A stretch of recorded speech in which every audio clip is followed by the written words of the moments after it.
therapy and behavior management. Therapy overview. Although ADHD is a biological disorder, counseling, therapy, coaching, training, and behavioral techniques can be useful in helping individuals deal with their thoughts, feelings, and reactions to the disorder. Again, these practices cannot remove the symptoms of ADHD altogether, but can be useful in helping the person to deal with many of the primary and secondary symptoms. They can be especially helpful in helping children to cope with low self-esteem, depression, anxiety, or stubborn behaviors. Support groups can also be helpful for this purpose. Counseling. Counseling is a talking therapy in which the client talks with the counselor about their thoughts and feelings. Talking with someone detached from the situation can be liberating, and some people find it easier to be more honest and open with a stranger. Counselors do not give advice or tell you what to do, but should skillfully guide clients to work their way through their feelings and come to conclusions or find solutions themselves. Counseling can be particularly useful for adolescents who may find it difficult to express their feelings. It is also useful for adults who have lived with their ADHD symptoms for a long time and may have deeply entrenched feelings or have spent years wondering what was wrong with them. Behavioral therapy. Behavioral therapies are techniques that address problem behavior, be it low self-esteem, tantrums, or defiance.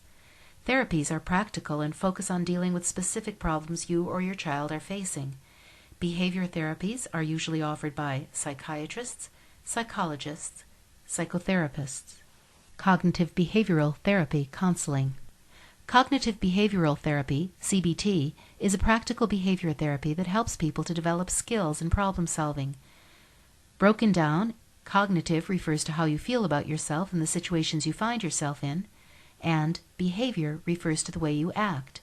They are linked because the way you think affects the way you act. CBT is a therapy that involves talking. The CBT practitioner will spend time talking with the person with ADHD to identify problem areas.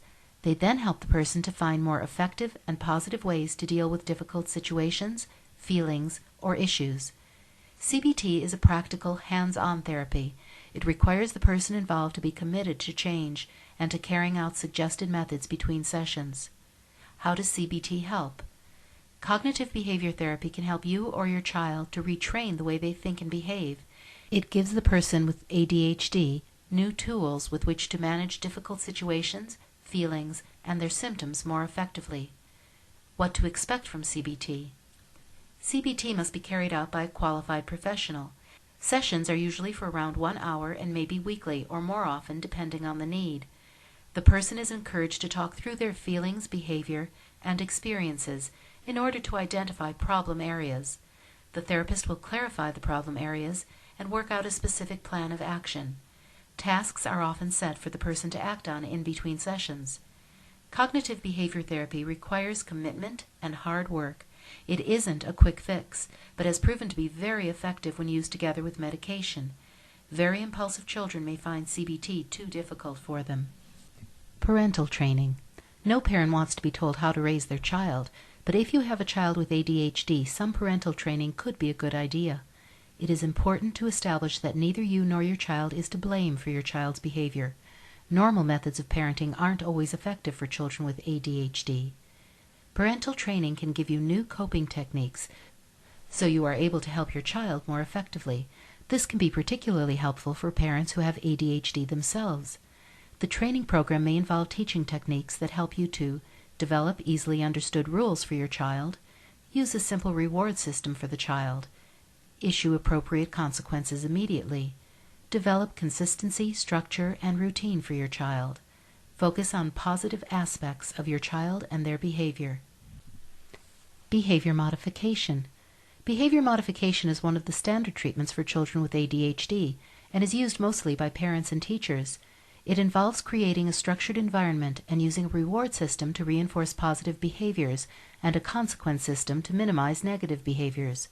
Consistency is vital for behavior modification to be successful. The basics of behavior modification include: use both rewards and consequences for the best results. Do not delay rewards and consequences. Studies show that rewards and consequences are more effective when given out immediately. Stick with it. It can take some time for a behavior modification program to produce results. Review and change the rewards and consequences often for maximum effect. Focus on positive reinforcement. Try to reward desired behavior. Support groups. ADHD support groups give the chance for people with the condition to come together and be with other people who understand what they're going through. They can help people with the condition to face things and can provide practical advice and help, but also inspiration. Support groups often function in the following ways. Support groups are usually informal and often run by non-professionals. They may well be run by someone who has the condition. This is good in that they provide a relaxed, non-clinical atmosphere for people with ADHD. There is no commitment involved. Support groups are usually held once a week at a certain time. You choose when and how often you will attend. There are support groups for parents and those who care for people or live with people with ADHD.